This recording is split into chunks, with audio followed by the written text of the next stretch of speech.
அரசியல் களம் செயலிழந்து கிடக்கும்போது, அது வாக்கு அரசியலை தாண்டி செயற்படாத ஒரு சூழல் இருக்கும்போது மக்கள் அந்த இடத்தை நிரப்புவதற்கு ஒரு அமைப்பு முயற்சிக்குது, அல்லது அதுக்கான ஒரு அது மக்கள் செயல் என்பது அப்படிதான் வருது. அரசியல்வாதிகளுக்கு மிகப்பெரிய ஒரு படிப்பனையாக இந்த போராட்டங்கள் வந்து அமையும். இருள் சூழ்ந்திருக்கிற அந்த செம்மணி போன்ற படுகொலைகள் நடந்த இடத்துக்கு ஒரு வெளிச்சம் வேண்டும் என்றதுக்கு கூட்டமைப்பு தான் இந்த பிள்ளையை விட்டுதண்டா, ஏன் கூட்டமைப்புக்கு பின்னால வந்தவர்கள் மற்றவர்கள் எல்லாருமே சேர்ந்து கூட்டமைப்பு என்பது சர்வதேசத்தினுடைய மக்கள் யாரை அதிகமாக ஆதரித்தார்கள், மக்களுக்கு இங்கிருக்கின்ற பிரச்சனை என்ன என்பதை தெரிந்து அவர்களுக்கு இப்போது தேசிய மக்கள் சக்தி சொல்கின்ற விடயம் தான் 15 வருடங்கள்ல நாங்கள் சொல்கிற இந்த சர்வதேசம் எங்களுக்கு என்ன செய்தது அதுதான் பதில் இல்லை. வாக்கரசியல் தேர்தல் அரசியலை மீறி ஒரு இன அரசியலுக்காக ஒரு கட்சி நோக்கங்களுக்காக அந்த போராட்டத்தை வந்து குழப்பறது வந்து உண்மையில எந்த விதத்திலும் ஏற்றுக்கொள்ள முடியாது.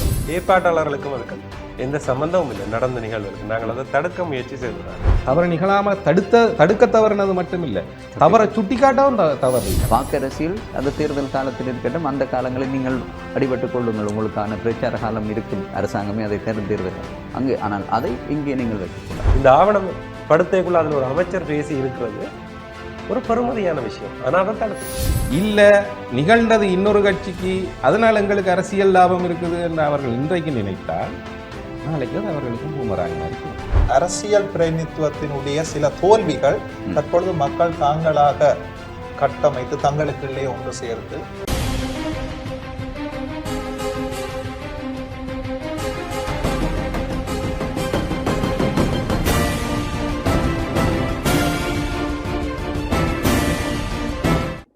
வணக்கம் நேயர்களே, மற்றும் ஒரு சனிக்கிழமை மாலை வேளையில் எது சரியது பள்ளி நிகழ்ச்சியில் இன்றைய நாளிலும் உங்களை சந்திப்பதில் மகிழ்ச்சி.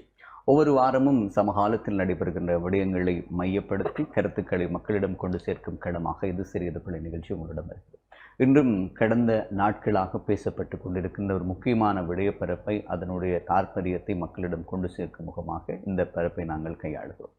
குறிப்பாக உங்களுக்கு தெரியும், கடந்த 3 நாட்கள் என்றால் கடந்த வாரத்தில் 3 நாட்களாக தொடர்ச்சியாக அணையா விளக்கு போராட்டம் நடைபெற்றது செம்மணி பகுதியிலே. மக்கள் செயல் அமைப்பினுடைய ஏற்பாட்டில் 3 நாட்களாக நடைபெற்ற இந்த போராட்டத்தினுடைய முக்கியமான காரணமாக செம்மணி சித்துப்பாத்தை இந்து மயானத்திலே அகலப்படுகின்ற மனித எச்சங்கள் தொடர்பான நீதியை கேட்பதற்கும், காணாமல் ஆக்கப்பட்ட உறவுகளுக்கான நீதியை கேட்பதற்காகவும் இந்த போராட்டம் மேற்கொள்ளப்பட்டது. குறிப்பாக ஐக்கிய நாடுகள் சபையினுடைய உயர்ஸ்தானிகர் இலங்கைக்கு வரும்போது அவருடைய வருகையொட்டி அவருக்கு இந்த விடயத்தை தெரிவுபடுத்தி உலகளாவிய ரீதியில் இந்த விடயத்தை கொண்டு செல்கின்ற முகமாகவே இதனுடைய போராட்டத்தினுடைய முக்கியத்துவம் பேசப்பட்டிருக்கிறது, அதனுடைய செயற்பாடுகள் மேற்கொள்ளப்பட்டு வந்தது.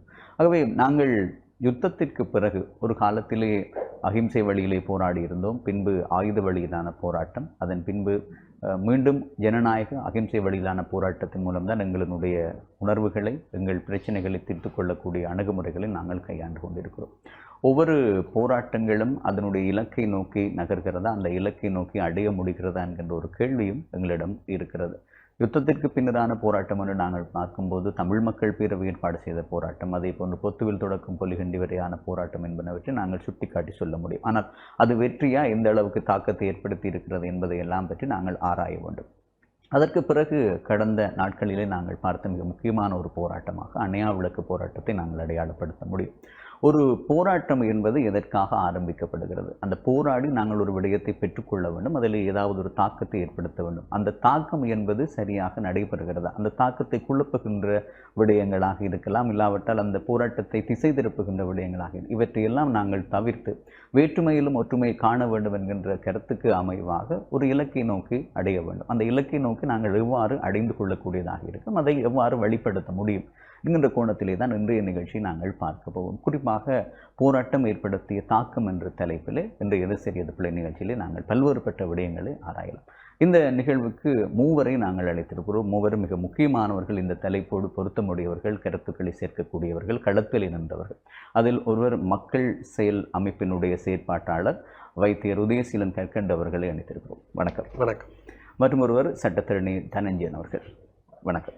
மற்றும் ஒருவர் சிரேஷ்ட ஊடகவியலாளர் காலைக்கதிர் பத்திரிகையினுடைய பிரதம ஆசிரியர் பிரேம் அவர்கள். வணக்கம்.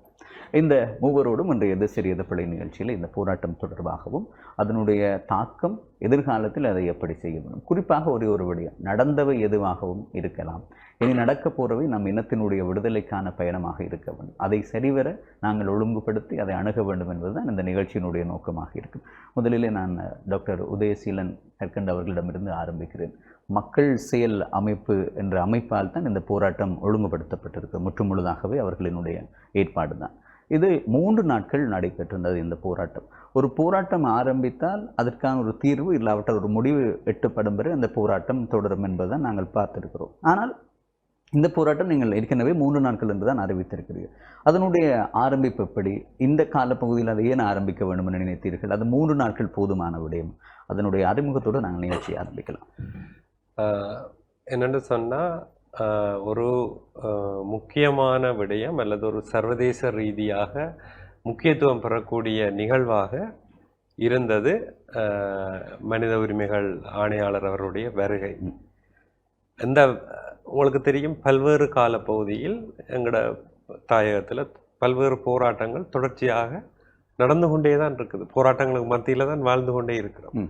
ஆனால் அவர் வார நேரத்தில் மக்களாக நாங்கள் அவருக்கு ஒரு செய்தியை சொல்லணும் என்று சொல்லி விரும்பினார். அது நெடுக அவர் வரப்போறதில்லை. அவர் எத்தனையோ வருடங்களுக்கு பிறகு வரக்கூடிய ஒருவருக்கு அந்த செய்தி அந்த நேரத்தில் நாங்கள் அமைதியாகவோ அல்லது ஒரு சிறு போராட்டமாகவோ அதை நடத்தினா அது போய் சேராது, சர்வதேசத்தை தட்டாது என்ற ஒரு எண்ணத்தில் இருந்தார். அவர் முற்றுமுழுதாக அவருடைய கவனத்தை ஈர்க்க வேணும்.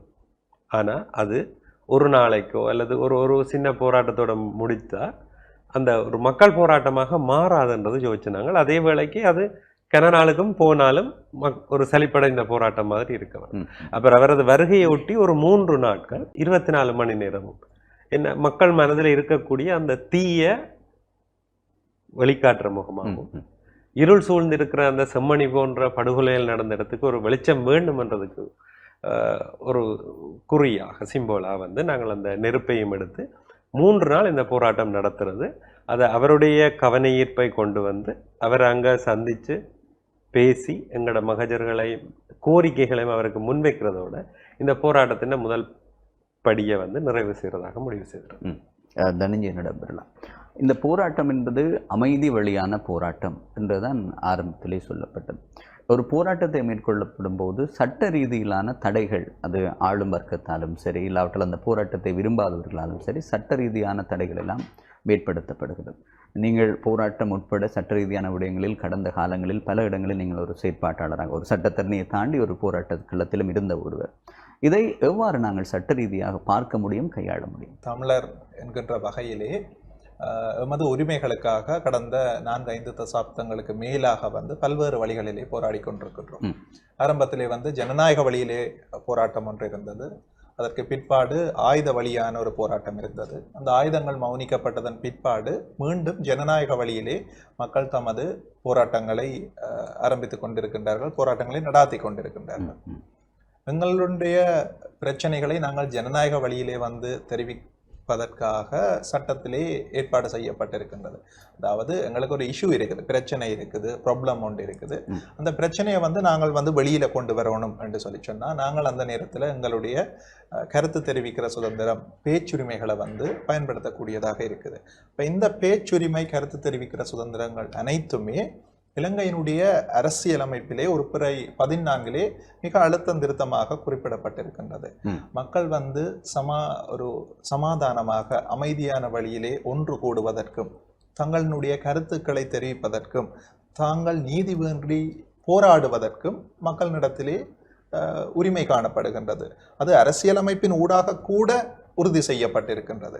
இந்த வகையிலே ஒரு இனத்துக்கான விடிவை நோக்கி கடந்த காலத்திலே நடைபெற்ற கசப்பான சம்பவங்களுக்கான நீதியை வேண்டி நிற்கின்ற ஒரு தேசிய இனமாக தமிழ் மக்கள் அமைதியான வழியிலே போராட்டங்களை செய்வதற்கும், போராட்டங்கள் ஊடாக உள்நாட்டிலும் சர்வதேச அளவிலும் நீதியை வேண்டி பிரார்த்திப்பதற்கும் எங்களுடைய மக்களுக்கு உரிமைகள் காணப்படுகின்றன. அந்த உரிமைகள் சட்ட ரீதியான உரிமையாகவும் இருக்கின்றது.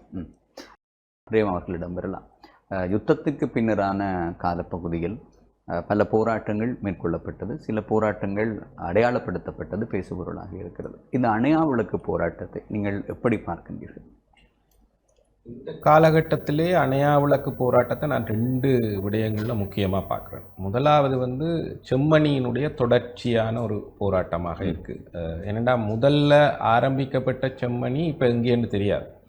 27 வருஷங்களுக்கு முன்னம் இதே மாதிரி ஒரு பெரிய பரபரப்போடு ஆரம்பிக்கப்பட்ட செம்மணி புதைகுழிகள் என்று சொல்கிற அந்த விவகாரம், அந்த வழக்கு இன்றைக்கு எங்கே இருக்குது, அதுக்கு என்ன நடந்தது, அதனுடைய போக்கு என்ன, அதை யார் எந்த சட்டத்தரணிகள் கையாளுறார்கள்னு இல்லை. இன்றைக்கு இந்த செம்மணி வழக்கை கையாள்கின்ற சட்டத்தரணிகளுக்கு கூட அந்த விவரங்கள் தெரிந்திருக்கவில்லை என்றது தான் நிலைமை. நாங்கள் அதை கையை விட்டோம். 27 வருஷங்களில் நாங்கள் தமிழ் சமூகம் அந்த அரசியல் கோட்பாட்டை அல்லது அரசியல் குரலை வைத்திருந்த நாங்களே தவிர அதனுடைய சட்ட ரீதியான அணுகுமுறையை கையை விட்டுட்டோம் என்று நினைக்கிறேன்.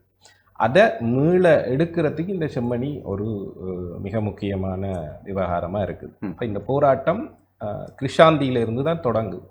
ஸோ அடையாளமாகவே அவர்கள் கிருஷாந்தியினுடைய ஆடை சார்ந்த ஒரு குறியீட்டை தான் நாங்கள் வச்சுருந்தவர். அப்படி இருக்கும்போது அதை மீளுருவாக்கம் செய்கிறதுக்கான அந்த வழக்குகளை மீள தோண்டி எடுக்கிறதுக்கான ஒரு விழிப்புணர்வையும் அது பற்றிய கதையாடல்களை மீண்டும் உருவாக்குறதுக்கும் அது பற்றிய கேள்விகளை உருவாக்குறதுக்குமான ஒரு விதையை இந்த போராட்டம் போட்டிருக்குது. 2வது, இந்த தற்போது 2ஆம் கட்டமாக செம்மணி புதைகுழி என்று பேசப்படுகிற அரியாலை சிந்துப்பாத்தியில் இருக்கிற புதைகுழி என்னை பொறுத்த வரைக்கும் முதலாவது செம்மணி புதைகுழிகளையும் தாண்டிய ஒரு பரிமாணத்தை கொண்டிருக்குதுன்னு நான் நினைக்கிறேன். ஒரு பத்திரிகையாளனாக அந்த காலத்து அனுபவத்தின் அடிப்படையில் அன்று காணாமல் போனவர்கள் என்று பதியப்பட்ட விவரங்களின் அடிப்படையில் குழந்தைகள் காணாமல் போனார்கள் என்று அங்கே பதிவில்லை. நான் அதை மிக அண்மையில் அந்த பழைய காணாமல் போனோர் சங்கத்தினுடைய செயலாளரிடம் கூட அதை உறுதிப்படுத்தி இருந்தேன். அந்த நேரத்தில் அப்படி ஒரு வயது குழந்தை 2 வயது குழந்தைகளோட யாராவது குடும்பமாக காணாமல் போனார்கள் என்று ஏதாவது பதிவுகள் இருக்காங்க. அப்போ அங்கே அது இல்லை. அப்போ இது அதை தாண்டி ஒரு பரிமாணத்துக்கு போகலாம்.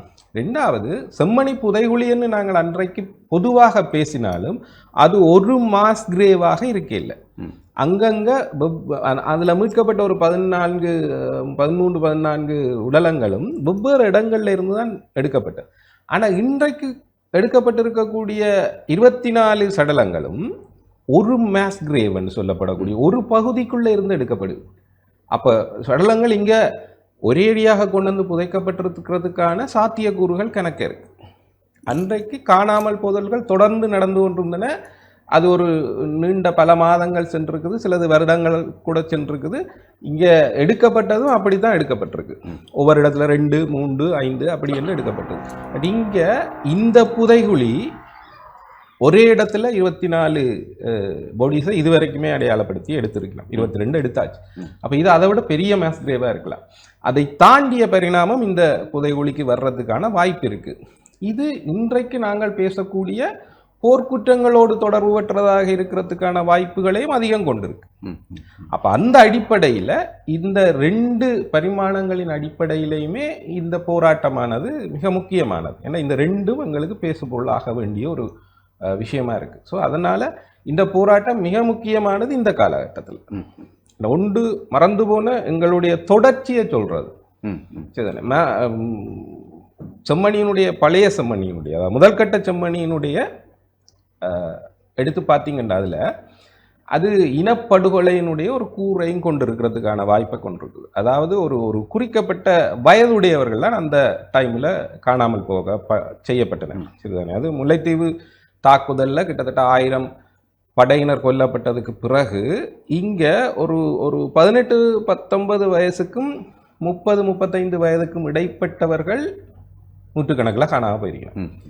அதாவது ரீப்ரொடக்டிவ் கெப்பாசிட்டி உள்ளவர்கள்னு சொல்லலாம். அவர்கள் இனப்பெருக்கம் செய்யக்கூடிய அதிக வல்லமை உள்ள வயதை கொண்டவர்கள் அந்த இடத்துல இருந்து வெளியேற்றப்பட்டிருக்கு, அகற்றப்பட்டிருக்கிறார்கள். அப்போ இங்கே ஒரு இனப்படுகொலைக்கான கூரையும் அதில் பார்க்கலாம். வந்து அதை வச்சு நிறுவ முடியுமான்றது எனக்கு தெரியாது. ஆனால் இனப்படுகொலை என்று நிறுவனத்துக்கு இது ஒரு மிக முக்கியமான அவ்வாறான இலக்கை வைத்து தான் அது செய்யப்பட்டிருக்குன்னு நிறுவனத்துக்கான வாய்ப்பை கொண்டிருக்கு. அப்படியெல்லாம் பார்க்கும்போது இன்றைக்கு இது மிக முக்கியமானது. இந்த போராட்டம் என்பது இன்றைய காலகட்டத்தோடு அது செய்யப்பட வேண்டிய அவசியமான ஒரு போராட்டமாக இருக்கு. சரி, மீண்டும் நான் டாக்டரிடம் வருகிறேன். 3 நாட்களோடு அந்த போராட்டம் நிறைவடைந்து விட்டது. பலருடைய கருத்து அந்த போராட்டம் ஆரம்பித்தால் அதனுடைய இலக்கை அடையும் வரை அது தொடர்ந்து செய்யப்பட வேண்டும். கேப்பாப்பிலவு போராட்டம் அவ்வாறு தான் நடைபெற்றிருந்தது. பொத்துவில் தொடக்கம் புலியண்டி வரையான அது கிழக்கில் இருந்து வடக்கு வரையான ஒரு திட்டமாக அது அமைந்திருந்து அது நிறைவடைந்தது. ஆனால் இந்த போராட்டம் என்பது மனித உரிமை ஆணைக்குழு உயர்ஸ்தானிகரனுடைய வருகைக்காக ஏற்பாடு செய்யப்பட்ட ஒரு போராட்டமாக இருக்கிறதா? பிரேம் அவர்கள் குறிப்பிட்டது போல 2 முக்கியமான விடயங்களை அவர் சுட்டி காட்டியிருந்தால் அது பேசப்பட வேண்டிய ஒரு விடயமாகவும் அது உயிர்ப்பித்திருக்கிறது. மீண்டும் நாங்கள் கடந்த காலங்களில் ஆரம்பித்து தவறவிட்டதை மீண்டும் தொடங்கி இருப்பதற்காக உங்களுடைய போராட்டம் ஒரு உயிர் கொடுத்திருக்கு. ஆனால் இது தொடர்ச்சியாக மேற்கொள்ளப்பட்டிருக்க வேண்டும். அது 3 நாட்களிலே நிறைவடைந்து விட்டது என்ற ஒரு விமர்சனமும் இருக்கு. அதில் ஒரு முக்கியமான விஷயம் பிரேமண்ணா சொன்னதில் இன்னொன்று இருக்கு. என்னென்னா, தெற்கை பொறுத்த மட்டும் செம்மணி என்றால் கிருஷாந்தி அவர்களுடைய கேஸ் தான் என்ற மாதிரி தான் அவர்கள் அதுக்கான தண்டனை வழங்கப்பட்டு விட்டது. ஏன் இவர்கள் இதில் செய்கிறார் என்று சொல்லக்குள்ள அவர்களுக்கு ஒரு சரியான செய்தியை சொல்லணும் என்றதையும் நான் அந்த அண்ணா சொன்னதோட 3வது ஆட் பண்ணுறேன். என்னென்னா, தென்பகுதிக்கு தெரியாது. அவை செம்மணி என்னன்னு உடனே கிருஷாந்தி அவருக்குரியவருக்கு தண்டனை கொடுத்தாச்சு, அந்த கேஸ் முடிஞ்சது, அதைத்தான் எடுத்துக்கொண்டிருக்கிறோம். இந்த எலும்புகளும் அதோட சம்பந்தப்பட்டது. கிட்டத்தட்ட இது ஏற்கனவே தண்டிக்கப்பட்ட குற்றவாளிகளை கேட்கினம் என்று சொல்லி இருக்க ஒரு பலமான செய்தியை சொல்ல வேண்டியிருந்தது. இது அவருடைய பகுதியில் இருக்க வேண்டியது. மற்றது, கிட்டத்தட்ட 15-16 வருடங்களாக போராட்டங்கள் நடந்து கொண்டிருக்குது. முதலாவது கட்டம் இவருடைய கவனத்தை பெறவர். என்னென்னா, இனி அங்கால வரக்கூடிய போராட்டங்கள் சர்வதேச ரீதியாக சட்டம் சார்ந்த போராட்டங்களாக இருக்கும். ஒரு குற்றவியல் நீதிமன்றத்தில் பாரப்படுத்தப்பட வேண்டும் என்று சொல்லி சொன்னால் அதற்கான அடிப்படை பண்புகள் சிலது இருந்தது. எங்களோட கோரிக்கைகளை நாங்கள் சொல்லியிருந்தோம். அதுக்கு பாதுகாப்பு சபை செக்யூரிட்டி கவுன்சில்கிட்ட நாங்கள் அதை பாரப்படுத்தப்பட வேண்டும் என்று சொன்னால் அதுக்கு எங்களுக்கு ஹியூமன் ரைட்ஸ் வந்து அந்த தகவலை கொண்டு போகணும். அப்போ மக்கள் இந்த உள்ளக விசாரணையில் ஒரு நம்பிக்கையற்றவர்களாக இருக்கிறார்கள். இன்றைய வந்த பத்திரிகை செய்திகளை பார்த்தீங்கன்னா தெரியும். அவர் தனது வாக்குமூலத்தில் கடைசியாக பத்திரிகையாளர் சந்திப்பில் சொல்லிட்டு போகிறார், இலங்கை மக்கள் வாழக்கூடிய ஆட்களுக்கு இந்த உள்ளக இதுகளில் எந்த விதமான எதிர்பார்ப்பு நம்பிக்கை இல்லை என்ற வசனத்தை அவர் சொல்லி இருக்கிறார். இது ஒரு முதலாவது வெற்றியாக நாங்கள் பார்க்குறோம். அப்போ நாங்கள் என்ன செய்கிறோம், இதை சர்வதேசத்துக்கு கொண்டு போகிறோம். ஏன் நாங்கள் சர்வதேசத்தில் விசாரிக்க வேணும் என்று சொல்லி சொன்னால் எங்களுக்கு உள்ளுக்குள்ள நம்பிக்கை இல்லை என்ற செய்தியை நாங்கள் அழுத்தம் திருத்தமாக இந்த போராட்டத்தினூடாக கொடுத்துருக்கோம். அப்போ இதை நீ அடுத்த கட்டங்களாக சட்ட போராட்டமாகவும் சர்வதேசம் சார்ந்த போராட்டமாகவும் அது முன்னெடுக்கப்படும். இனி அவர் வந்து போன பிறகும் நாங்கள் திருப்பி சொல்லி கொண்டு இருக்கக்குள்ள இதில் இருக்க இவன் மக்களே சலிப்பட இந்த மாதிரி போயிருக்காங்க. போராட்டத்தின் வடிவங்களை நாங்கள் மாற்றி கொண்டு போவோம். ஒரே மாதிரியே செய்து கொண்டிருந்தோம், ஒரே உங்களுக்கு நெடுகவும் இதே வேலையை செய்து கொண்டிருந்தாலே அதில் ஒரு சலிப்பொண்டு வந்துடும். அப்போ மக்களுக்கு போராட்டத்தின் வடிவங்கள், அஹிம்சை ரீதியான வெகுஜன போராட்டத்தின் வடிவங்கள் மாற்றப்பட்டு கொண்டிருக்கவன். அது இப்போ உங்களுக்கு ஒரு யூடியூப்ல ஒரு வீடியோ பார்த்தீங்கன்னு சொன்னாலுமே 15 நிமிஷம் வீடியோ பார்க்க மாட்டேன். இப்போ ரீல்ஸ் என்ற ஒரு கேட்டகரி மாதிரி வந்துட்டு என்னன்னா, காலம் அப்படி மாறிக்கொண்டிருக்கக்குள்ள நாங்கள் வந்த செய்தியை 3 நாளைக்குள்ள சொல்லி முடிச்சிட்டோம். இதில் ஒரு மெசேஜை கொண்டு போகிறோம். இனி இந்த மெசேஜை எடுத்துக்கொண்டு அடுத்த கட்டத்துக்கு போகிறோம். ஒரே மெசேஜை வச்சுக்கொண்டு 10-15 நாளைக்கு அதில் இருக்கிறத விட நாங்கள் அவருக்கு வந்த விஷயத்த சொல்லிட்டோம். இனி அடுத்த கட்டமான போராட்டங்கள் அது ஒரு சர்வதேசம் சார்ந்ததாக சட்ட ரீதியான போராட்டங்கள் அடுத்த கட்டமாக நடந்து கொண்டு போகும். அதன் முதல் படியில் எங்களுக்கு வெற்றி இருந்தது. சட்ட ரீதியான போராட்டமாக அதை மாற்ற வேண்டும் என்று டாக்டர் அவர்கள் குறிப்பிட்டிருக்கிறார். இந்த சட்ட ரீதியாக அதை மாற்றி அதுவும் உள்நாட்டின் பொறிமுறையூடாக தீர்வு பெற்றுக்கொள்ள முடியாத நம்பிக்கை இல்லை என்கின்ற விடயத்தை தொடர்ச்சியாக நாங்கள் முன்வைத்துக் கொண்டிருக்கிறோம். அதை தாண்டி எப்படி நாங்கள் அந்த விடயத்தை சாத்தியமாக்க முடியும்? பல விடயங்கள், பல அணுகுமுறைகள் எல்லாம் சட்ட ரீதியாக மேற்கொண்டு வந்திருக்கிறோம். எதுவுமே வெற்றி அளித்ததாக இல்லை. இவ்வாறான விடயத்திலே சில போராட்டங்கள், சில உரிமையான காணி விடயங்கள், சில தடைகள் அவ்வாறு நடைபெறுகிறதை தவிர நிரந்தரமான ஒரு சட்ட ரீதியான ஒரு தீர்வை நோக்கி நாங்கள் பெற்றுக்கொள்ளக்கூடியதாக இல்லை. சட்டத்தின் மீது எங்களுக்கு நம்பிக்கை இல்லை என்ற ஒரு கருத்துக்களும் இருக்கிறது. அப்படி இருக்கும்போது ஒரு சட்டத்தரணியாக இதை நீங்கள் எப்படி பார்க்கிறீர்கள்? அதுக்கான தீர்வை பெற்றுக்கொள்ள முடியுமா? பாதுகாப்பு சபைக்கு அதை கொண்டு போக முடியுமா? ஏனைய நாடுகளோடு ஒப்பிடுவார்கள். சர்வதேசத்தில் இருக்கிற மற்ற நாடுகளுக்கு இவ்வாறு தான் விடிவு கிடைத்தது, இதுவும் ஒரு நாள் கிடைக்கும் என்ற ஒரு நம்பிக்கை இருக்கிறது. பல அறிக்கைகள், பல விடயங்கள், எல்லோரும் எங்களுக்கு தெரியாத தகவல்கள் கூட அந்த சர்வதேச நிறுவனங்களுக்கு தெரியும், அவர்களிடம் இருக்கிறது. ஆனாலும் இன்று வரை அது தொடர்ச்சியாகவே இருக்கு. இது சாத்தியப்படுத்த முடியுமா? மேல ஒரு சிறந்த கேள்வி. நான் குறிப்பாக கடந்த 2 வருடங்களாக ஐக்கிய நாடுகள் சபையுடனும் ஐக்கிய நாடுகள் சபையினுடைய குறிப்பாக இங்கே வந்த மனித உரிமை ஆணையாளர் அவர் தொடர்பான அந்த சபைகளோடும் கலந்துரையாடலில் ஈடுபட்டிருக்கின்றேன். கடந்த 2 வருடங்கள் 2023 மற்றும் 24ஆம் வருடங்களிலே ஜெனீவாவுக்கு சென்று பிரதானங்க அந்த மெயின் இவெண்ட் என்று சொல்லுவேன், அந்த நிகழ்விலே என்னுடைய இலங்கையிலே நாங்கள் எதிர்கொள்கின்ற குருந்தூர் மலை பிரச்சனை, கொக்கு தொழுவாய் பிரச்சனை, இதர பிரச்சனைகளை பரச்சிருக்கிறேன். நான் உண்மையில விளங்கிக் கொள்ற விடயம் என்னென்று சொல்லி சொன்னா, உண்மையில international low is all about international politics. அதாவது சர்வதேச சட்டம் என்பது சர்வதேச அரசியலாக தற்பொழுது காணப்படுகின்றது. இந்த சர்வதேச அரசியலிலே பூகோள அரசியல் மிகப்பெரிய செல்வாக்கு செலுத்துகின்றது. இன்றைக்கு நாங்கள் உலக ஒழுங்கிலே ஏற்பட்டிருக்கிற மாற்றங்களை பார்த்தோம்னு சொல்லி சொன்னா, இந்த இஸ்ரேலுக்கும் ஈரானுக்கும் இடையில இடம்பெற்ற போர், மற்றது ரஷ்யாவுக்கும் உக்ரைனுக்கும் இடையில இடம்பெறுகின்ற இந்த போர் எல்லாமே சர்வதேச ஒழுங்குகள்ல மிகப்பெரிய மாற்றங்களை ஏற்படுத்துது. இன்று உலக வெள்ளாதிக்க அரசுகள் என்று சொல்லப்படுற அரசுகளை பின்னகர்ந்து செல்கின்ற சந்தர்ப்பங்களை நாங்கள் பார்க்கக்கூடியதாக இருக்கின்றது. உண்மையில நாங்கள் இந்த பிரச்சனையை ஒரு சர்வதேச பிரச்சனையா மாற்றி ஐக்கிய நாடுகள் மனித உரிமை ஆணைக்குழுவில் ஒரு அதாவது அடிப்படை ஏதுக்கள் எவிடன்ஸ் கலெக்டிங் மெக்கானிசம் என்று சொல்லி இருக்குது. அந்த மெக்கானிசத்துக்குள்ள இந்த விடயங்களை கொண்டு போகணும். அதற்கு அடிப்படையில தற்பொழுது இந்த பிரச்சனை இலங்கையில ஒவ்வொரு மாவட்டத்துல அதாவது ஜுடிஷியல் ஜூரிஸ்டிக்ஷன் என சொல்லி நாங்க சொல்லுவோம். இப்ப இந்த பிரச்சனை இந்த இடம் யாழ்ப்பாணம் நீதவான் நீதிமன்றத்துக்குரிய நியாயாதிக்க எல்லைக்குள்ள வருது.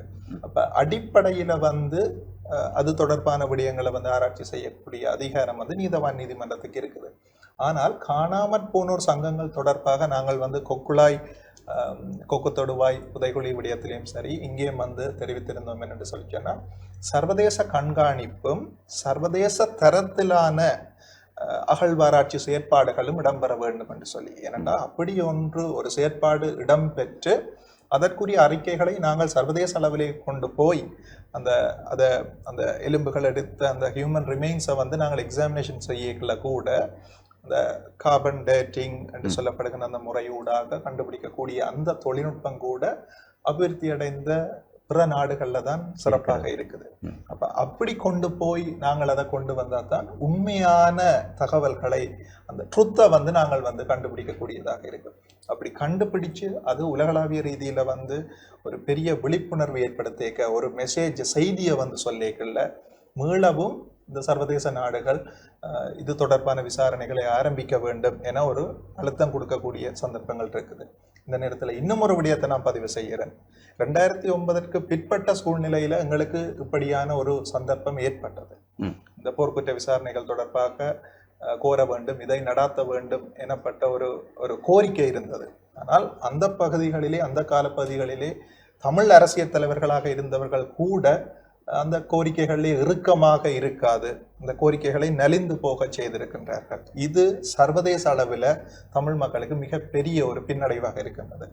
நான் ஜெனீவால போய் இன்டர்நேஷனல் ஆர்கனைசேஷன்ஸை சந்திக்கையும் சரி, வெளிநாட்டு தூதுவர்களை சந்திக்கையும் சரி, அவர்கள் சொல்ற ஒரு விடயம், உங்களுடைய சில அரசியல்வாதிகள் கூட அந்த உரிய காலப்பகுதியில் அந்த கரெக்ட் டைம்ல இதற்கு உரிய சரியான அழுத்தத்தை தரையில, சப்போர்ட்டை தரையில என்று சொல்லணும்.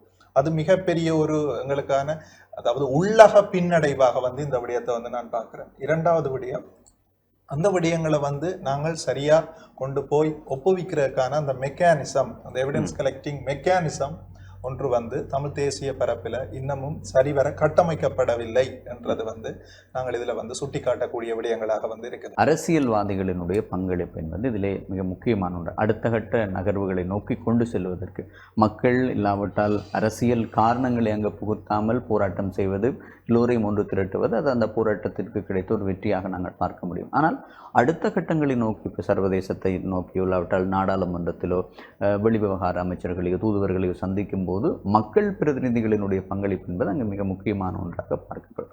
அவர்கள் இந்த விடயங்களில் எவ்வாறு நடந்து கொள்ள வேண்டும்? தனஞ்சன் குறிப்பிட்டது போல கடந்த காலங்களில் சரியான ஒரு ஒத்துழைப்பை காலத்திலே தவறி இருக்கிறார்கள் என்ற ஒரு விடயத்தை சுட்டிக்காட்டினார். அவ்வாறு 2009ற்கு பிறகு இப்போது வரை எமது அரசியல்வாதிகள் இந்த விடயத்தை, இந்த போராட்டம் சார்ந்த விடயத்தை எப்படி கையாளு அதை மாற்றம் செய்கிறார்கள்? எனக்கு தெரிந்து நான் நினைக்கிறேன், அரசியல்வாதிகள் எல்லோருடைய கோரிக்கையிலும் போர்க்குற்ற விசாரணை என்பது எப்போதுமே இருக்குது. 2009ற்கு பின்னர், போர் முடிந்ததாக அறிவிக்கப்பட்டதற்கு பின்னர் இந்த மனித உரிமைகள் விவகாரம் தொடர்பிலே போரிலே நடந்த மனித உரிமை மீறல்கள், மனித குலத்துக்கு எதிரான குற்றங்கள், நாங்கள் போர்க்குற்றம் என்று பொதுவாக சொல்லக்கூடிய எல்லாவற்றையுமே விசாரிக்க வேண்டும் என்கிற கோரிக்கைகள் இருக்கு. அது தொடர்ச்சியாக எல்லார்ட்டையும் இருக்குது.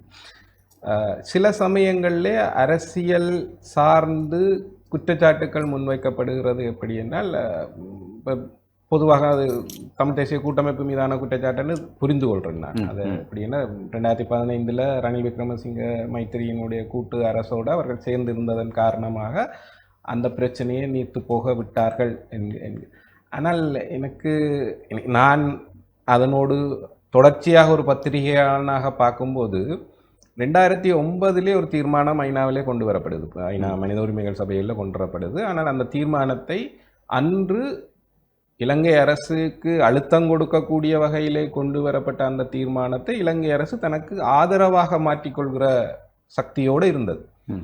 பிறகு 3-4 வருடங்கள் கழித்து 2013 தான் மீண்டும் இலங்கை அரசுக்கு ஒரு அழுத்தம் கொடுக்கிற கண்காணிப்பு கொண்ட ஒரு தீர்மானத்தை தமிழ் தரப்புகளாலும் புலம்பெயர் தரப்புகளாலும் அங்கே கொண்டு வரக்கூடியதாக இருந்தது. வெறுமனே அது மட்டுமே காரணம் இல்லை என்றது புரியுமா? இது ஜியோ பாலிட்டிக்ஸோடையும் சம்மந்தப்பட்டது. ஸோ அந்த 2013 தொடர்ந்து பார்த்தீங்கன்னா, அந்த 2009 2013 வரைக்குமே கூட அந்த மாதிரி ஒரு தீர்மானத்தை கொண்டு வர்றதுக்கான தொடர் அழுத்தங்கள் இருந்து கொண்டு தான் இருந்தது. 2013 அந்த தீர்மானம் நிறைவேற்றின பிறகு 2013 ஒவ்வொரு 2 வருடங்களும் அது விடுபட்டு போயிடாமல் தொடர்ச்சியாக தீர்மானங்கள் நிறைவேற்றப்படுறதுக்கான அழுத்தங்கள் கொடுக்கப்பட்டு கொண்டே தான் இருக்கு. இன்றைக்கு சர்வதேச பரப்பில் இருக்கிற ஒரே ஒரு கண்காணிப்பு பொறிமுறை அது மட்டும்தான். ஐநா மனித உரிமை சபையிலே இருக்கக்கூடிய தீர்மானம் மட்டும்தான் எங்களுக்கு முன்னாலே இருக்கக்கூடிய ஒரு கண்காணிப்பு பொறிமுறை. அந்த பொறிமுறை விஷயத்திலே ஒரு ஆள் குற்றஞ்சாட்டி கொண்டாலும் எல்லோரும் பொதுவாக, இப்போ எல்லா அரசியல் கட்சிகளும் சமஷ்டி கேட்குற மாதிரியான ஒரு விஷயம்தான். அது சமஷ்டிக்குள்ள அப்புறம் ஐக்கியராஜ்யமா இல்லையாண்டு அடிபடுற மாதிரியாக இதுவும் அப்படிதான். கேட்கறது ஒன்று தான், போர்க்குற்ற விசாரணை வேணும், இங்கே நடந்த மனித உரிமை மீறல்களுக்கு நீதி வேணும், பரிகார நீதி வேணும் என்றது எல்லாமே ஒரே கோரிக்கைகள் தான்.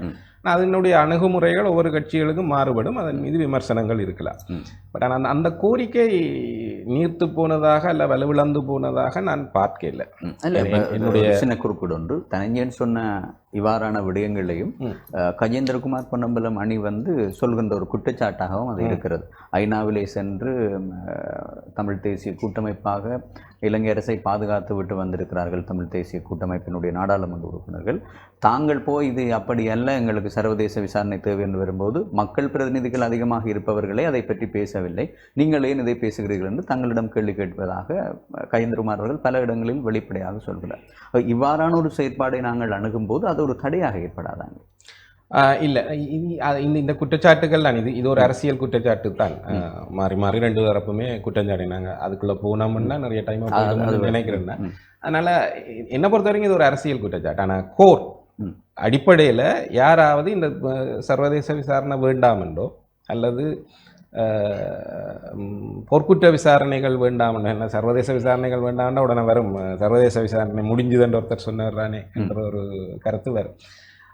அவர் சொன்னது அது ஒரு இன்னொரு அர்த்தத்தில் அவர் சொல்றார். ஏற்கனவே ஒரு விசாரணை நடந்திருக்குது என்ற அர்த்தத்தில் அவர் சொல்றார். அதுக்காக அவரும் இனிமே ஒரு விசாரணை வந்தால் நடத்த வேண்டாம், அது காணுமென்று ஒருபோதும் அவரும் சொன்னதில்லை.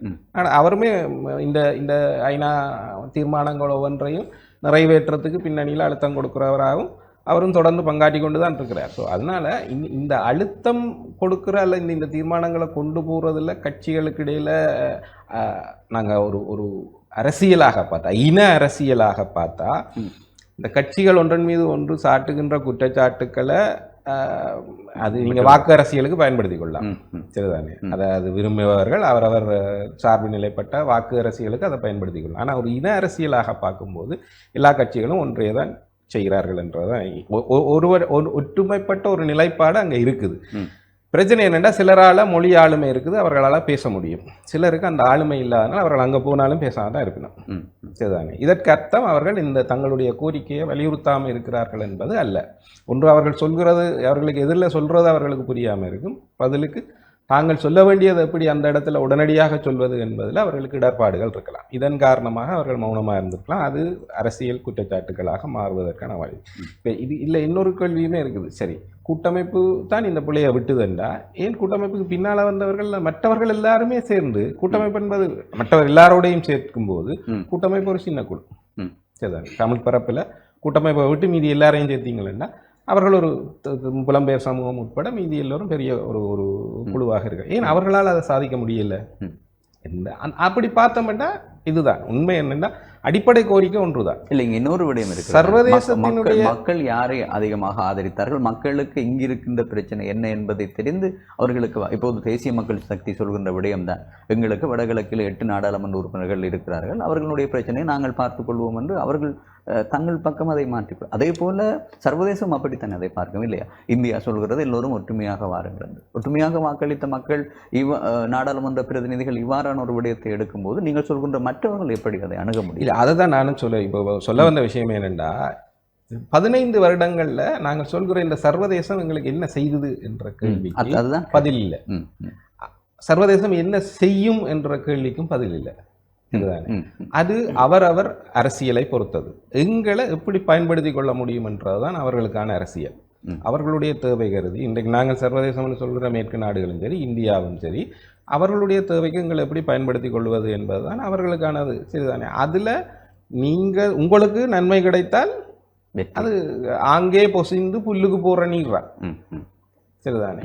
அப்படித்தான் இந்த விடயத்தை சர்வதேச நாடுகள் எல்லாமே அணுகுது. என்ன அமெரிக்கா பாருங்க, உங்களுக்காக ஹியூமன் ரைட்ஸில் இருக்காது. உங்களோட தீர்மானத்தை நிறைவேற்றணுன்றதுக்காக ட்ரம்ப் பாலிசி எடுக்க போகிறதில்லை. நான் தொடர்ந்தும் மனித உரிமை குழுவில் ஐநாவில் இருக்க போகிறேன். அவர்களுடைய ஆட்சியில் மாற்றங்கள் வந்தால் அவர்கள் வெளியில் போகிறேன்னு தீர்மானித்தா போயிடுவேன். நீங்கள் கேடு கேட்டாலும் அது அவர்களுக்கு பிரச்சனை இல்லை. இதுதான் எல்லாருடையது. சரிதான்? இங்கே ஒரு கொழும்பு மீது ஒரு அழுத்தத்தை கொடுக்கறதுக்கு எங்களை பயன்படுத்த முடியுமாக இருந்தால் அவர்கள் பயன்படுத்தி கொள்வார்கள். அதுக்கு பதிலீடு என்னன்னா, அப்படியான ஒரு தேவை அவர்கள் இருக்கும்போது அவர்களை நாங்கள் எப்படி பயன்படுத்தி கொள்வது என்று. இங்கே நடக்கிற அதே அரசியலை சர்வதேசமும் திருப்பி எங்களுக்கு செய்யும். குற்றச்சாட்டை உங்கள் மீது நீங்களே செய்யலை என்று நீங்க அரசியல் என்ன சர்வதேசத்திட்ட நீங்க குற்றச்சாட்டு வச்சிங்கன்னா 15 வருஷம் ஆச்சு நீங்க என்ன செய்தீங்கன்னு குற்றச்சாட்டு வச்சா அவர்கள் அதுல இருந்து எஸ்கேப் ஆகிறது தான் வழி பார்ப்பாரு. அப்படி பார்க்கும்போது இந்த மாதிரியான பதில்கள் வரும்னு நான் நம்புறேன். சரிதானே? அவர்களும் அரசியல்வாதிகள் தான். சரிதானே? ராஜதந்திரத்தில் ஈடுபட்டாலும் கூட அவர்களும் அரசியல்வாதிகள், லோக்கல் பொலிட்டீஷியன்ஸ். அங்கே தங்களுக்கான அரசியல் என்னவோ அதையே செய்கிறதுக்கான வாய்ப்பு இருக்குது.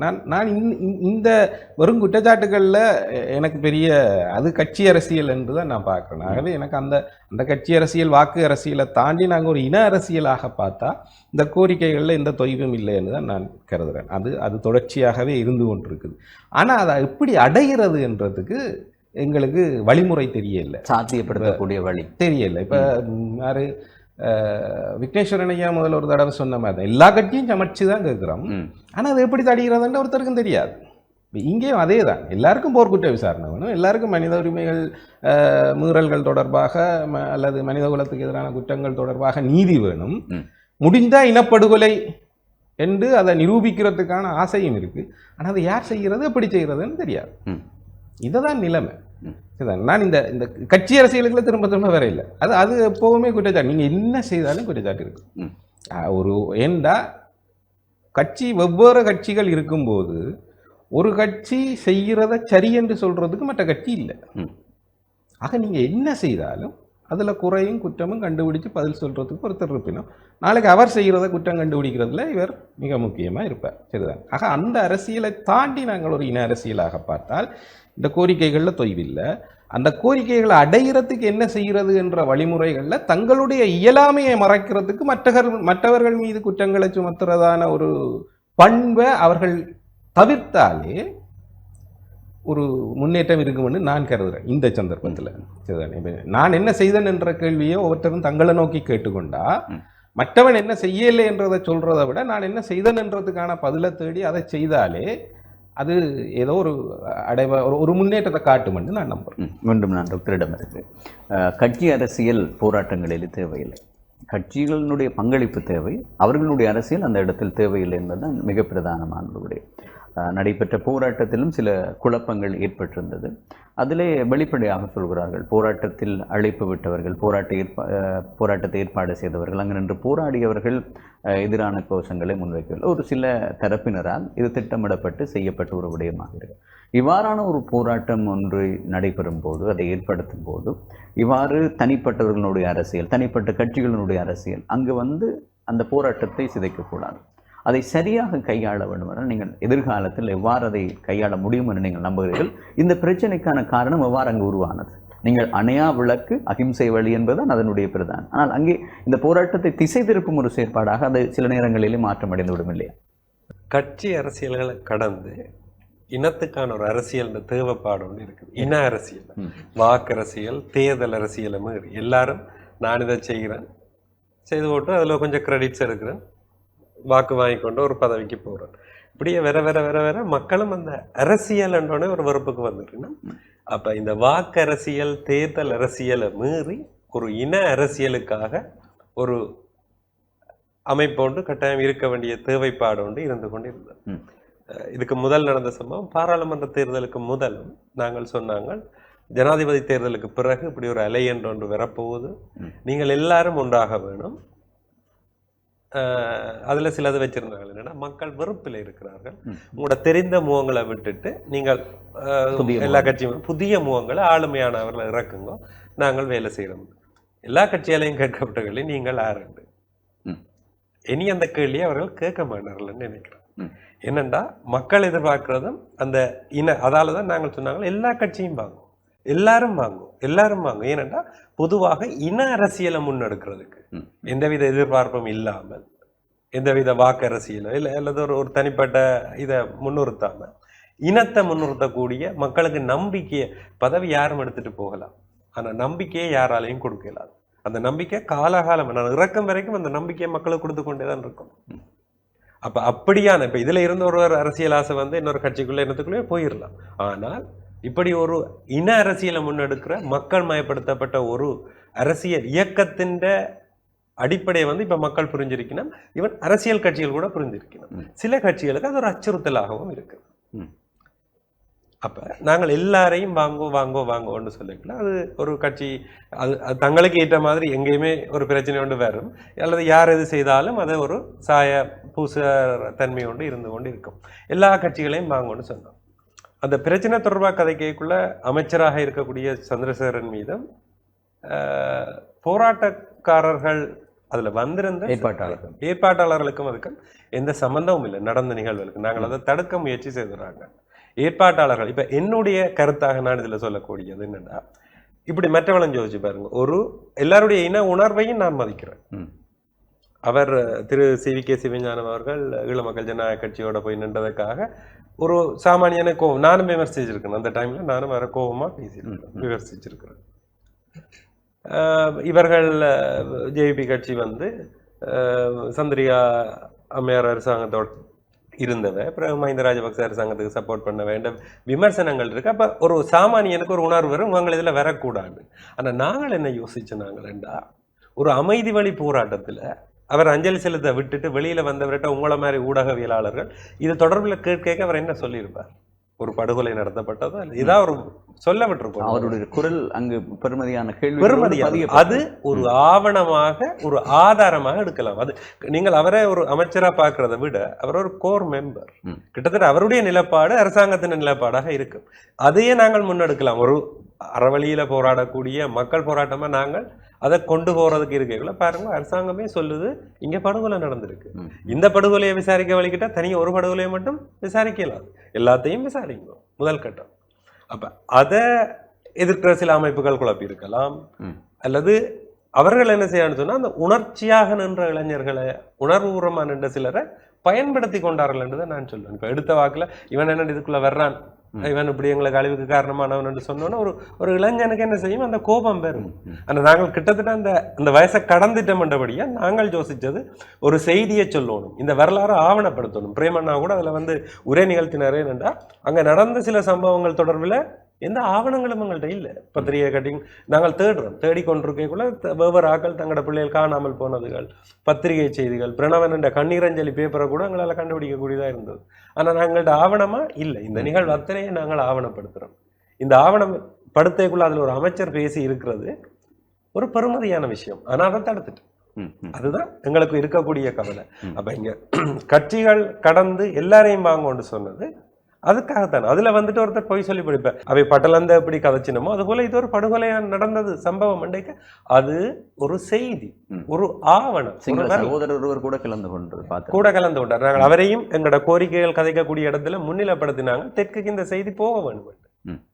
அவர் தொடர்ச்சியான கருத்துக்களை சொல்லி கொண்டிருந்தார். நாங்கள் இவரோட கதைக்கக்குள்ளேயும் அவரையும் கதைக்க பண்ணினாங்க. என்னண்டா நாங்கள் அதை எல்லாத்தையும் எங்களுக்கு ஒரு ஆவணமாக வேணும், எங்களுக்கு வேணும். அப்ப அவர் அதுல கதைக்க பண்ணி இருந்தா அந்த போராட்டம் இன்னும் கொஞ்சம் இன்னொரு படி கொஞ்சம் மேல போன மாதிரி இருந்திருக்கும். அப்ப அவை எல்லாமே இந்த கட்சி அரசியல்கள் என்று வரைக்குள்ள நான் எல்லாரையும் சொல்லல, ஒரு குறிப்பிட்ட வட்டத்தில் இருக்கக்குள்ள பதவி நோக்கத்தில் இருக்கக்கூடிய சிலர்களால அதில் ஒவ்வொரு விதத்துல குழப்பப்படும். மீண்டும் சட்டத்தரணி தனஞ்சய நடைபெறுகிறேன். ஒரு குழப்பம் இல்லாத ஒரு போராட்டத்தை நோக்கி எல்லோரும் ஒன்றுபட்டு அதை நாங்கள் கொண்டு செல்ல வேண்டும் என்பதுதான் இந்த நிகழ்ச்சியினுடைய நோக்கம். அதான் ஏனைய எந்த தரப்பாக அங்கு வந்தாலும் அவர்கள் குழப்பம் இல்லாமல் இனத்தினுடைய விடுதலைக்கான ஒரு இலக்கை அடைவதற்காக அவர்கள் அங்கே பங்களிப்பு செய்ய வேண்டும். ஏனைய அவர்களுடைய கட்சி அரசியல், வாக்கு அரசியல், தனிப்பட்ட வெறுப்பு பேச்சுக்கள் எல்லாம் அதை வெளியிலே வைத்துள்ளோம். எதிர்காலத்தில் நடைபெறப் போகின்ற எங்களுடைய போராட்டங்களாக இருக்கலாம். இவ்வாறான ஒரு மக்கள் எழுச்சியை நாங்கள் ஏற்படுத்த வேண்டுமாக என்னென்ன விடயங்களை நாங்கள் அங்கே தவிர்த்து சரியாக அதை கொண்டு செல்ல முடியும்? உண்மையில ஒரு நேர்த்தியா இந்த நேர்காணல் போகுது. நான் பிரேமண்ணா சொன்ன கருத்தோட டாக்டர் உதயசீலன் சொன்ன கருத்தினுடைய தொடர்ச்சியாக இதுக்கு பதிலளிக்கலாம் என நினைக்கிறேன். ஒரு 2009க்கு பிறகு ஆயுதங்கள் மௌனிக்கப்பட்டதன் பிறகு ஒரு தமிழ் தேசிய கூட்டமைப்பு தமிழ் மக்களினுடைய ஏக பிரதிநிதிகள் என்ற அந்தஸ்தை பெற்றுக்கொண்டது. அந்த அந்தஸ்தை அவர்கள் சரியாக பயன்படுத்தினார்களா இல்லையா, தமிழ் மக்களுக்கு நீதி பெற்றுக் கொடுத்தார்களா இல்லையா என்பதுதான் தற்பொழுது ஒரு மக்கள் கட்டமைப்பாக கீழிருந்து மேலாக ஒரு இயக்கமாக மக்கள் போராட வேண்டிய தேவையை ஏற்படுத்தி இருக்கின்றது என நான் தனிப்பட்ட ரீதியிலே விளங்கிக் கொள்கின்றேன். அதாவது அரசியல் பிரதிநிதித்துவத்தினுடைய சில தோல்விகள் தற்பொழுது மக்கள் தாங்களாக கட்டமைத்து தங்களுக்குள்ளே ஒன்று சேர்த்து ஒரு அரசியல் இயக்கமாக சில போராட்டங்களை நடத்துவதற்கான அடிப்படைகளாக அமைந்திருக்கின்றது என்பதை நாங்கள் ஏற்றுக்கொள்ள வேண்டும். அப்படியான அந்த இயக்கங்கள், கட்டமைப்புகள் தற்பொழுது அவசியம். ஏனெனில் மக்கள் அரசியல் கட்சிகள் மீது மிகப்பெரிய விமர்சனத்தை கொண்டிருக்கின்றார்கள். அந்த விமர்சனத்தை கடந்த ஜனாதிபதி தேர்தலிலும் அதை விட மிகச்சிறப்பாக கடந்த பாராளுமன்ற தேர்தலிலும் யாழ்ப்பாண தேர்தல் மாவட்டத்திலே அறுதி பெரும்பான்மையை, அதாவது ஏனைய கட்சிகள் அனைத்தையும் விட ஒரு தென்பகுதி கட்சி அதிகூடிய வாக்குகளை பெற்று 6 ஆசனங்களில் 3 ஆசனங்களை தங்களுக்கு பெற்றிருக்கின்றார்கள் என்பது மிகப்பெரிய ஒரு செய்தி. அது மக்கள் தங்களுடைய போராட்டங்களை, தங்களுடைய நீதி கோரிக்கைகளை தாங்கள் கையில் எடுக்க வேண்டிய ஒரு தேவையையும் ஏற்படுத்தி இருக்கின்றது. ஆக இப்படியான போராட்டங்கள் உண்மையிலே அதுல அந்த போராட்டங்களை ஒருங்கிணைத்த நபர்களை எனக்கு தெரியும். வைத்தியர் உதயசீலன் உட்பட ஜெரா ஏனைய நபர்கள் அவர்களுடைய பின்புலங்கள் எங்கிருந்து வந்து உண்மையில நான் டாக்டர் உதயசீலன் ஜெரா எல்லாரும் வந்து புதுக்குடியிருப்பு மத்திய கல்லூரியில 2009 முதல் கற்று வந்த நபர்கள். அப்ப எங்களுக்கு வந்து போரோட சேர்ந்த ஒரு விதமான வரலாறும் இருக்குது, வலிகள் இருக்குது. அப்ப அப்படியான நபர்களால வந்து தாங்கிக் கொள்ள முடியாது. நாங்கள் ஏதாவது செய்யணும், அரசியல் கட்சிகள் இருந்து தனியே வந்து பொதுவாக ஏதாவது செய்யணும் என செயற்பட்ட நபர்கள், அதோட சேர்ந்து இயங்கின பல நபர்கள் வந்து நான் பார்த்திருக்கிறேன். எனக்கு உண்மையில அதுல ஒரு தாங்கிக் கொள்ள முடியாத ஒரு காட்சியாக இருந்தது. ஜெரா ஊடகவியலாளரை தெரியும் உங்களுக்கு, ஊடகவியலாளர் செயற்பாட்டாளர். அவர் ஒரு பிரச்சனையை ஏற்படுத்தி கொண்டு வரையக்குள்ள ஒரு அன்னையிட்ட சொல்றாரு, அண்ணன் நான் கையெடுத்து கும்பிடுறேன், தயவு செய்து குளர்பாதையும் கொண்டு சொல்லி. இப்ப நான் ஜெராவை விளங்கி கொண்ட வகையில அவருடைய குடும்பத்துல ஒரு மாவீரர் இருக்கிறேன். தொடர்ச்சியாக ஜெரா 2009 முதலே நாங்கள் புதுக்குடியிருப்பு மத்திய கல்லூரியிலே ஒன்றாக சேர்ந்து செயற்பட்ட நபர்கள். இன்று வரை ஒரு தூய ஒரு செயற்பாட்டாளராக இருக்கிற நபர். அவர் அப்படியான ஒரு நபர்கிட்ட கையெடுத்து கும்பிட வேண்டிய அவசியம் இல்லை. அவருக்கு எந்த சுயலாபமும் அதுல இல்லை. ஆனால் தனிப்பட்ட சில நோக்கங்களுக்காக வந்து ஒரு கட்சி நோக்கங்களுக்காக அந்த போராட்டத்தை வந்து குழப்பறது வந்து உண்மையில எந்த விதத்திலும் ஏற்றுக்கொள்ள முடியாதது. ஏன்னா இது ஒரு அரசியல் கட்சியினுடைய போராட்டம் கூட அல்ல, மக்கள் போராட்டம். சில இடங்கள்ல வந்து உதாரணமாக கேப்பாபுல போராட்டத்தை எடுத்தோம்னா மக்கள் போராட்டமாக இருந்தது, அனைத்து கட்சிகளும் ஆதரவு தந்தது. 2015 ஆரம்பித்த போராட்டம் உண்மையில இன்று வென்று இருக்குது என்று சொல்லி நான் சொல்ல முனைகிறேன். ஏனென்று சொல்லி சொன்னா அந்த மக்கள் அந்த நேரத்தில் எந்த கேம்ப் எடுக்கணும் என்று போராடினார்களோ, முல்லைத்தீவு மாவட்டத்தினுடைய அந்த மெயின் கேம்ப் வந்து தற்பொழுது இராணுவ முகாம் வந்து வவுனியாவோட சேர்க்கப்பட்டு தற்பொழுது அந்த காணிகளை பூரணமாக விடுவிப்பதற்கான நடவடிக்கை எடுக்கப்பட்டு கொண்டிருக்கு. கால நீட்சியில கடந்த 10 வருடம் எடுத்திருந்தாலும் அந்த மக்கள் போராட்டம் வென்றிருக்கு. ஆக இப்படியான போராட்டங்கள், மக்களை கட்டமைத்த சிவில் சமூகங்களை கட்டமைத்த போராட்டங்களினுடைய அவசியத்தை இன்று நாங்கள் உணர்ந்திருக்கின்றோம். இந்த போராட்டங்கள் மிகச் சிறப்பாக கட்டமைக்கப்பட்டு எதிர்காலத்துல கொண்டு வரணும்.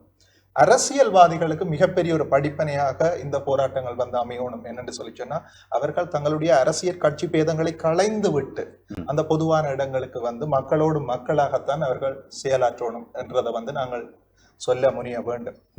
இந்திய அரசியல் எடுத்துக்கொண்டோம் என்று சொல்லி சொன்னா தமிழ்நாட்டு அரசியல்ல கூட வாக்கரசியலில் இல்லாத தேர்தல் காலங்களிலே தேர்தல்ல கண்டெஸ்ட் பண்ணாத, போட்டியிடாத பல அரசியல் கட்சிகள் இருக்குது. அவர்கள் வந்து கருத்துருவாக்கங்களை மட்டும் செய்து கொண்டிருப்பினோம். அவர்கள் இப்ப திராவிடத்தை வந்து முதல்நிலைப்படுத்துற நபர்களா இருப்பினோம், சோசலிசத்தை கதைக்கிற நபர்களா இருக்கணும், அரசியல்ல வந்து கட்சி அரசியலுக்கு வர மாட்டினோம், தேர்தல் காலங்கள்ல வாக்கு கேட்க மாட்டினோம். அப்படியான ஒரு அரசியல் சிந்தனை, அப்படியான ஒரு அரசியல் புரிந்துணர்வு, ஒரு இயக்கமாக செயற்படுகின்ற, அறத்தோடு தூய்மையோடு இயக்கமாக செயற்படுகின்ற ஒரு கட்டமைப்பு தமிழ் தேசிய பரப்பில அவசியம். அது இனியாவது கட்டமைக்கப்படணும் என்றதுதான் என்னுடைய கருத்தாக இருக்கு. மீண்டும் நான் ஊடகவியலாளர் பிரேம் அவர்களிடம் வருகிறேன். நடந்தவையாக இருக்கட்டும், இனி நடக்கப் போகின்ற மக்கள் எழுச்சி போராட்டங்கள், மக்களுக்கான போராட்டங்கள் ஒரு இனத்தினுடைய விடிவை நோக்கி பயணிப்பதாக இருக்க வேண்டும். அதிலே சகலனுடைய பங்களிப்பும் தவிர்க்க முடியாத ஒன்றாக வேண்டும்.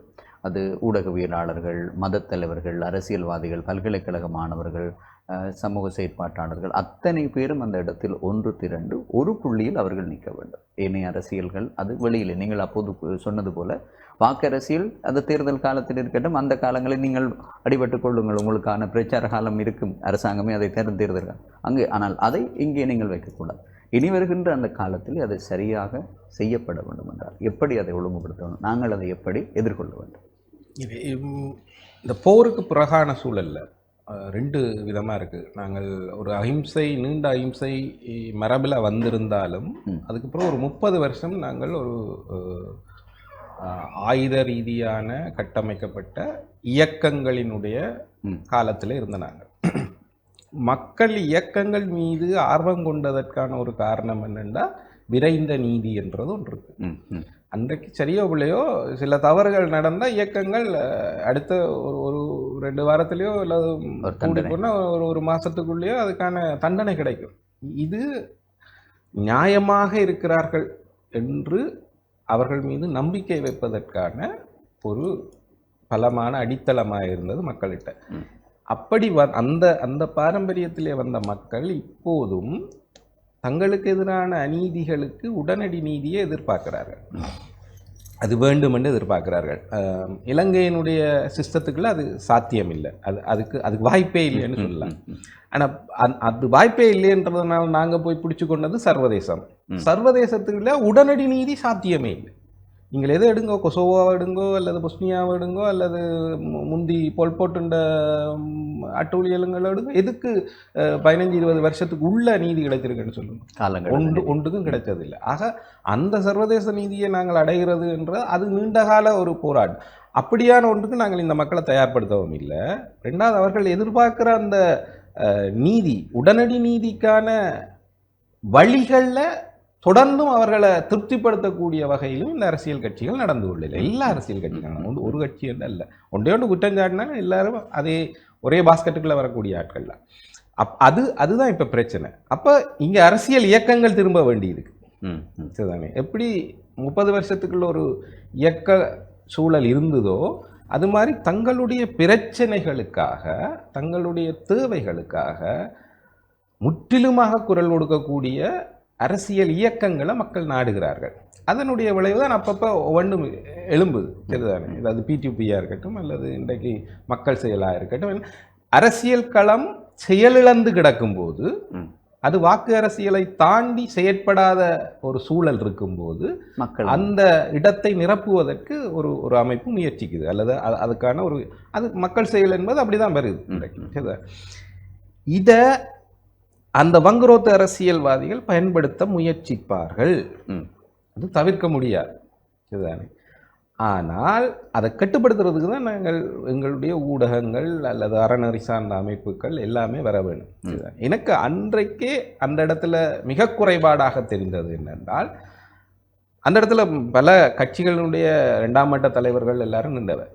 ஆனால் யார் ஒருத்தரும் இந்த விஷயங்களை மறைக்கிறதுக்கு முன்வரையில்லை. ஏன்னா அவர்களுக்கு அவர்களுடைய அரசியல் நலன் சார்ந்து இது பயனுள்ளதாக தோன்றி இருக்கக்கூடும். அதனால அவர்கள் தவிர்த்துட்டார்கள். நாளைக்கு அவர்களுக்கு எதிராக இதே நடக்கும், இதே குழப்பங்கள் நடக்கும். அவர்கள் சார்ந்த ஒரு அரசியல் இயக்கம் சில நேரம் போராட்டம் நடத்தினாலும் இப்படி குழப்பம் விளைவிக்கிறதுக்கு அங்கேயும் வாய்ப்பு வரும்.